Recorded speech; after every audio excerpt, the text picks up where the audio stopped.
Me voilà de retour en pleine forme et vous vous demandez comment j'ai récupéré mon potager. Dans cette vidéo, je vous montre mon potager à mon retour de vacances et les tâches à effectuer quand on revient de vacances. Allez, c'est parti! Hello à tous, j'espère que tout le monde va bien. On est dimanche et comme chaque dimanche, on se retrouve ensemble pour jardiner. Comment je suis trop contente de vous retrouver. J'espère que vous avez passé de bonnes vacances. Nous, on s'est bien reposé, on était au calme. On a été faire un tour à l'océan. Passage obligé, un bon bain de sel iodé, c'est hyper important. Et comme chaque année, on a fait notre rando canoë parce qu'on adore le canoë. Donc voilà, et vous, vos vacances, comment ça s'est passé? Est-ce que vous avez eu beau temps? Parce que, a priori, tout le monde n'a pas pu bénéficier d'un temps ensoleillé et chaud. Donc comment s'est passé vos vacances? Est-ce que vous avez kiffé? Qu'est-ce que vous avez fait? Enfin voilà, j'ai hâte que vous me racontiez tout ça dans les commentaires. Et surtout, comment vous avez retrouvé votre potager à votre retour de vacances? Allez, moi je vous montre mon potager après 3 semaines d'absence. Je vous montre ça en images. Donc voilà comment j'ai retrouvé le potager. Donc là dans ce bac, vous avez donc des haricots, du maïs, des choux, du zinnia, trop joli ces fleurs, le maïs, les haricots, des petites pâquerettes, le chou. Bon, il s'est pas tellement remis de son attaque d'altise, mais bon. Là, vous avez les carottes. Donc là, on va pouvoir récolter certaines carottes et sinon, on va venir biner, sarcler tout autour. Là, vous avez les tomates cerises et vous voyez en arrière-plan, il y a un pied de tomate qui est tombé. Donc, il va falloir le rattacher, le tutorer, vérifier que la branche n'est pas cassée, c'est pas le cas, elle est juste pliée. Donc, le poids des tomates a fait tout tomber. Il était certainement pas bien attaché. Là, dans ce bac, vous avez donc encore des pieds de tomates. Les pieds de concombre, c'est pareil, dans le fond, ils sont pas tutorés, donc ils commencent à courir dans le bac. Le risque, c'est que les feuilles, elles touchent donc la terre, la paille, et que donc les maladies cryptogamiques se développent plus facilement. Du zinnia encore. Donc il va falloir rattacher les pieds de concombre et de cornichons. Là, dans ce bac, vous avez le persil qui est monté en fleurs, la ciboulette, du souci qui repousse, des pieds de tomates. Il ne se passe rien, les feuilles sont noires. Des glaïeuls géants. D'ailleurs, vous en avez qui sont tombés par terre. Donc, on va vérifier aussi que la tige n'est pas cassée. Et sinon, on va venir aussi les attacher. Coucou Bobby. Là, le bac où il y a tous les choux, du céleri, de la salade. Donc, eux, depuis qu'ils sont protégés, ça va beaucoup, beaucoup mieux. Donc ici, hop, on va vérifier le raisin. Et là, c'est bien coloré. Pas tout à fait mûr encore. Il faudra attendre encore quelques semaines, je pense. Là, vous avez du topinambour, des framboisiers, encore du raisin. Pareil, il va falloir attendre encore un petit peu. Là, il va falloir tutorer, tailler tous les plants de framboises. Dans ce bac-là, vous avez des pommes de terre, de la betterave. Les aubergines, elles n'ont pas bien poussé. Là, vous avez des aubergines. Là, pour le coup, le plant s'est bien développé. On devrait avoir des fruits qui poussent bientôt, je l'espère. Parce que cette année, les aubergines, c'est pas terrible. Là, vous avez des fraises. Alors là, pas de souci sur les fraises, elles sont énormes.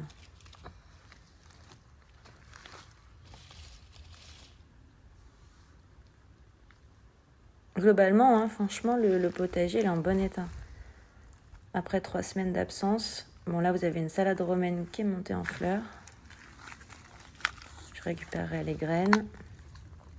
Pied de tournesol, le pied de tomate. Donc là, on va venir en fait enlever un peu quelques feuilles, retutorer tout ça, s'assurer que le plant de tomate tient bien, récolter les tomates.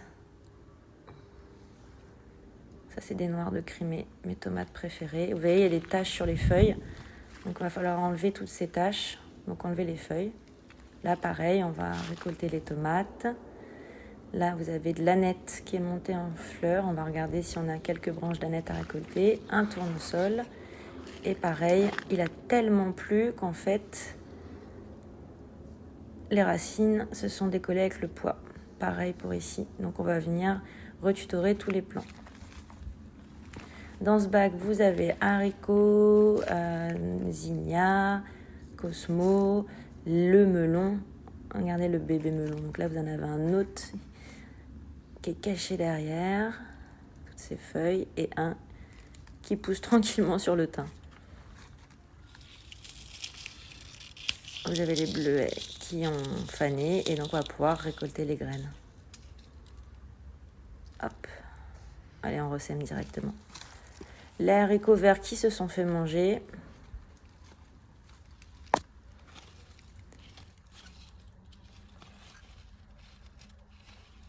Je vérifie que je vois pas un gros escargot, une grosse limace. Les plantes framboisiers qu'il va falloir tutorer. Ça, c'était mon test de tomates, mais bon, ils ont grillé, je pense. Là, sur mon parterre de fleurs, il va falloir couper les fleurs fanées, récolter les graines.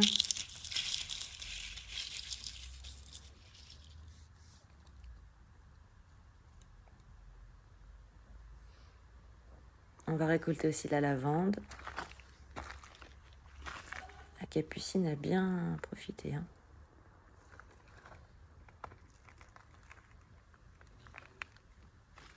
Attacher les glaïeuls géants pour pas qu'ils cassent. Trop jolies ces fleurs.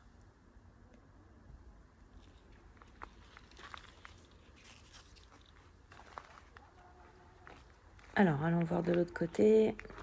On a plein de grosses pommes par terre qu'on va ramasser. Là, vous avez de la verveine citronnée. On va pouvoir récolter pour les tisanes. La menthe officinale qui est montée en fleurs. Donc, on va pouvoir récolter les petites fleurs de menthe. Là, le plant d'artichaut. Donc, il y en avait un en terre, un en pot. Et on voit que celui en terre a mieux profité que celui en pot. Il va falloir désherber. Ici, on a fait un test avec un plant de tomate. Il a l'air de bien apprécier. Et là, vous avez des butternuts. Pareil.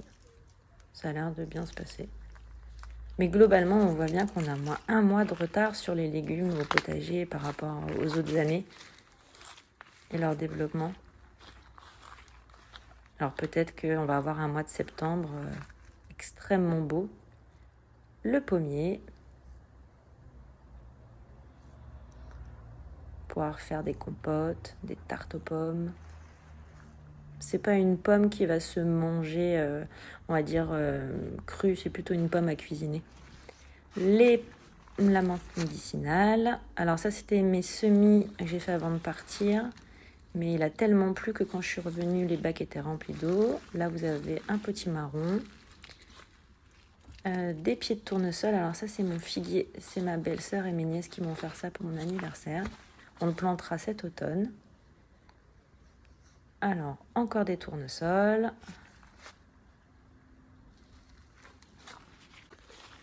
Et ici, pareil, dans le nouveau bac, le jasmin, les tournesols. Voilà, on a fait le tour, grosso modo. Et tout ça va falloir désherber. Il a beaucoup plu pour qu'il y ait autant de mauvaises herbes et que ça soit aussi vert. Donc voilà, va y avoir du boulot. Alors, je commence toujours, quand je reviens de vacances, je commence toujours par faire les récoltes de fruits, de légumes, de fleurs, de plantes médicinales. Donc on va commencer, généralement je commence par les pieds de tomates, puisqu'en plus on a vu dans la vidéo, il y a des pieds de tomates, un pied de tomate qui est tombé, donc les branches sont beaucoup trop lourdes, donc là le fait de récolter les tomates, ça va nous permettre de soulager les branches. Donc là les tomates elles sont bien grosses, bien lourdes, elles vont être incroyables. J'ai hâte de les déguster avec de la mozzarella di bufala, avec du pesto basilic maison, ça va être un régal. On va aussi également en fait pouvoir en faire des conserves. J'espère que j'aurai le temps de vous faire une vidéo à ce sujet. On va récolter aussi les fraises.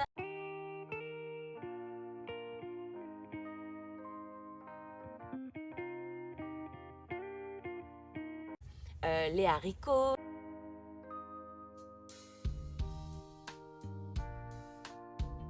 Les oignons, les betteraves.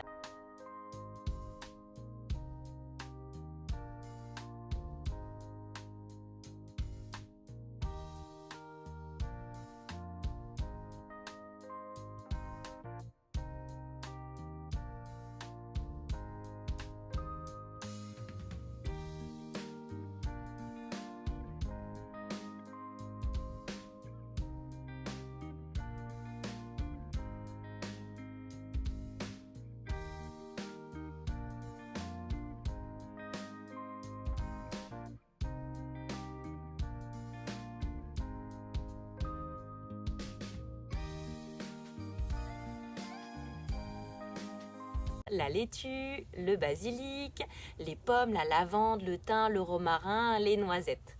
Alors j'ai hâte de déguster les betteraves arc-en-ciel en fait parce que j'ai surtout hâte de les éplucher parce que la couleur est juste dingue et quand vous l'avez dans l'assiette, c'est incroyable ce que ça suscite enfin chez moi. Enfin moi j'adore ça, c'est top.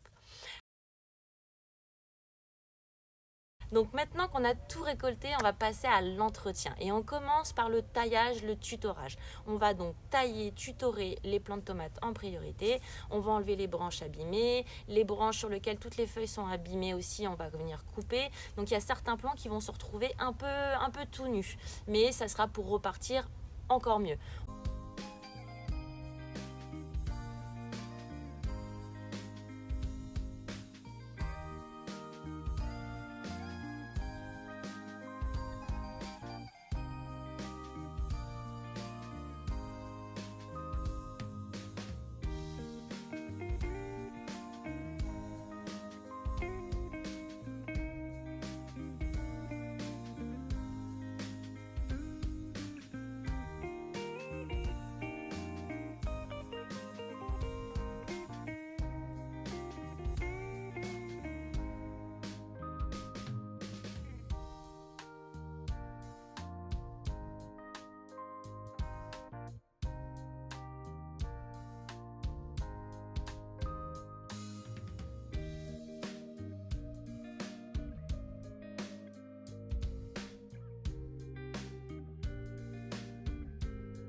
On va aussi tailler les pieds de melon, les feuilles qui commencent à avoir de l'odium, cette petite poudre blanche qui peut tuer tout un plant si on la laisse faire. Donc là, je vais tailler toutes les feuilles qui vont être en contact avec le sol, mais ça pour tous les plants. Je vais poser les petits melons sur le mur ou sur des ardoises où je vais les attacher de manière à ce que ça soulage la branche et que le melon puisse se développer correctement. On va aussi faire pareil avec les pieds de concombre et de cornichons. On va tailler, on va tutorer de manière à permettre aux fruits de bien pousser et aux fleurs d'être accessibles par nos amis pollinisateurs et continuer à faire fructifier le plant. On va aussi couper toutes les fleurs et récupérer les graines parce que certaines fleurs sont fanées, elles ont séché sur place, donc on va pouvoir directement récupérer les fleurs. Pour les tournesols et les dahlias qui sont le long du mur, ils ont super bien poussé, ils ont tellement bien poussé qu'il va falloir bien les tutorer. Donc je vais attacher avec de la laine de manière à retenir les plants parce que à force, le plant la tête du tournesol va être trop lourde et le plant va tomber, va se déterrer. Surtout que comme il a plu beaucoup, la terre est très humide et donc elle est très meuble. Enfin très meuble, la mienne elle est argileuse, mais ce que je veux dire c'est qu'en fait le plant peut tomber tout seul. On a vu dans la vidéo aussi que les framboisiers, ils ont bien profité, ils ont donné déjà beaucoup et là plus rien. Donc s'ils redonnent, et ça c'est ce que je crois parce que je vois des fruits qui commencent à pousser, ça veut dire qu'ils sont remontants. Donc ça veut dire qu'on a plusieurs petites récoltes plusieurs fois dans l'année. Donc là, pour éviter le développement des maladies sur les pieds de framboisier, je vais en fait tailler toutes les feuilles du bas pour permettre en fait à l'air de passer entre les pieds et donc éviter toutes les maladies liées en fait au développement de champignons. On va aussi tutorer, retenir les branches, les aider pour que le poids des fruits ne casse pas la branche. On passe maintenant à la phase du nettoyage des bacs et des parcelles. Alors en gros, ça consiste comme d'hab à désherber, enlever les cailloux. D'ailleurs, on en parle des cailloux ou pas? Parce que plus j'en enlève et plus il y en a. Donc, soit il pousse des cailloux, soit il pleut des cailloux, soit il y a quelqu'un qui vient mettre des cailloux dans mes bacs. C'est pas possible. Enfin, c'est incroyable le nombre de cailloux que j'ai dans cette terre. Bon, ce qui expliquerait peut-être cette terre qui est argileuse. On va donc biner la terre, soit on la retourne sur une couche peu profonde, 10 à 15 cm ça suffit. Ça permettra à l'eau de bien aller en profondeur et pas rester sur la surface. On va aussi fertiliser la terre en faisant notre mélange purin d'ortie eau dilué à 10% puisqu'on est sur un mode, on va dire engrais. Si on était sur un mode un peu plus prévention de maladies, on serait plutôt à 20%. On va mettre aussi du fumier bien décomposé sur les plants d'aubergines, de concombres, de courges, de fraises et d'artichauts. Là, avec toute la saison, la sécheresse au début, maintenant beaucoup de pluie qui vient lessiver en fait tous les nutriments dans la terre, les plants ont besoin d'un petit coup de boost, donc on va leur donner ça. On va aussi vérifier que le paillage est bien présent pour que ça garde la terre bien humide. Et on va donc traiter aussi en prévention les plants. On va pulvériser une décoction d'ail contre les pucerons et les altises. On va aussi pulvériser une décoction de lait et d'eau sur les parcelles où on a eu de l'odium ou sur les plants où on commence à avoir cette petite poudre blanche comme sur les melons. Avant de partir, j'avais fait du purin de rhubarbe et d'ortie. Et donc, on va pouvoir l'utiliser, le diluer à 10% sur les poireaux, les carottes, le pommier. Ça évite le ver et la teigne de ces légumes. Et en même temps, ça éloigne les pucerons et les limaces. D'ailleurs, j'en ai retrouvé un paquet encore. C'est hallucinant le nombre de limaces. Alors attention, je reviens sur le purin de rhubarbe, c'est un désherbant. Donc il faut faire gaffe. En fait, si vous en mettez trop, vous allez faire mourir le plant. Donc maximum dilué à 10%. Donc si vous avez 10 volumes d'eau, ça sera un volume de décoction ou de purin pour 10 volumes d'eau. Voilà, donc là on a remis à jour tout le potager. Je vais continuer par désherber les allées. Je vais même désherber un peu plus loin. Je vais ensuite aussi ranger la maisonnette, même si en fait je l'avais déjà fait un peu en rentrant. Là je vais faire un gros nettoyage pour redémarrer la saison d'automne nickel. Je vais aussi m'occuper du compost. Il est temps de le mélanger. On va essayer de le mélanger comme on peut. Il a été suffisamment arrosé. On va voir si tout va bien. Et puis oui, après, plus largement, je vais aller entretenir les autres bacs, les autres fleurs qu'on peut retrouver dans le jardin et enlever toutes ces mauvaises herbes. J'étais vraiment trop contente de vous retrouver. J'ai hâte aussi de vous retrouver dans les commentaires pour qu'on puisse papoter, que vous me racontiez un petit peu vos vacances et puis ce qui s'est passé dans votre potager pendant votre absence. Je voulais vous dire aussi merci pour tous vos gentils messages pour ma maman. Elle a été énormément touchée. À mon avis, on va la retrouver de temps en temps. J'aurais jamais cru qu'elle fasse ça, c'est incroyable. Donc merci à elle, elle m'a complètement bluffée. Maintenant, c'est mon père qui fait son jaloux. C'est un bricoleur hors pair, donc on trouvera bien une idée, un truc à lui faire faire. D'ailleurs, si vous avez des idées de bricolage pour le potager, n'hésitez pas. N'hésitez pas non plus si vous avez des idées à me soumettre en fait sur des sujets que vous voudrez que j'aborde, aussi bien sur la nutrition que sur le jardinage, un mélange des deux. Donc voilà, n'oubliez pas que je suis à votre service. Donc on se retrouve dimanche prochain pour voir ensemble ce qu'il faut faire au potager fin août. En attendant la prochaine vidéo, je vous laisse liker, je vous laisse vous abonner si ce n'est pas encore fait. Prenez bien soin de vous et surtout n'oubliez pas, faites de votre alimentation votre première médecine. Ciao ciao!